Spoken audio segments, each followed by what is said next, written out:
s'imaginer, et c'est d'ailleurs la leçon qui va suivre, on verra un peu plus clair, eh bien, tous ces attributs-là sont en quelque sorte quoi?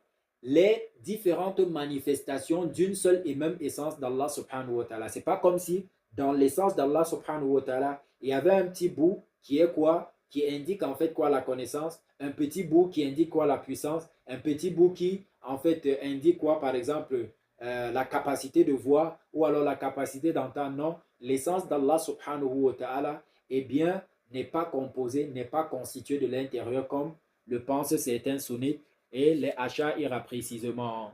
Naam. Le sujet qui suit, Inch'Allah, pour qu'on puisse compléter à 30 minutes, Inch'Allah, c'est quoi? C'est ce que nous venons de dire, mais il va le détailler d'une certaine manière. La question 14, Ma huwa al-maqsoud min as-sifat al-jamal wa jalal. Peut-être vous aurez déjà rencontré ce genre d'expression-là, Inch'Allah ta'ala, quand on parle en fait des sifat al-jamal et des sifat al-jalal. Quand on parle d'Allah subhanahu wa ta'ala et qu'on dit que ça ce sont ces sifat al-jamal et ça ce sont ces sifat al-jalal, eh bien nous allons vous expliquer brièvement, ou du moins l'ayatollah Makarim Shiraz Idam Adil Huwarif va expliquer cela de manière brève.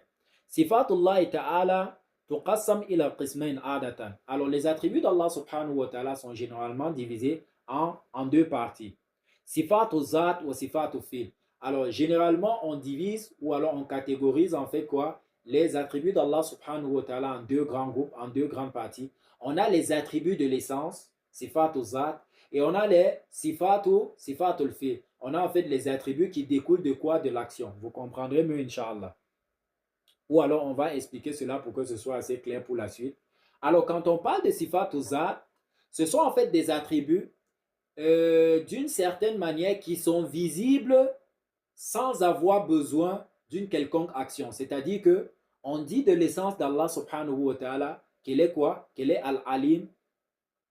On dit que par exemple l'essence d'Allah jouit en fait d'une certaine force, al-qadir, al-qudra, font partie en fait de quoi? Des attributs de l'essence d'Allah subhanahu wa ta'ala.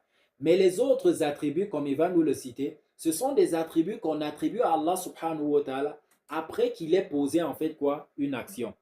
Wasifatu zat, vous comprendrez Inch'Allah, les sifatu zat tanqasim ila qismain. Alors ces attributs-là qui sont dits attributs de l'essence d'Allah subhanahu wa ta'ala se divisent aussi en deux parties. Alors si on reprend, les attributs d'Allah subhanahu wa ta'ala de manière globale se divisent en deux parties. Les sifatu zat, les attributs de l'essence, et les attributs de quoi? Des actions. Et les attributs de l'essence se divisent aussi en quoi? En deux parties. Sifat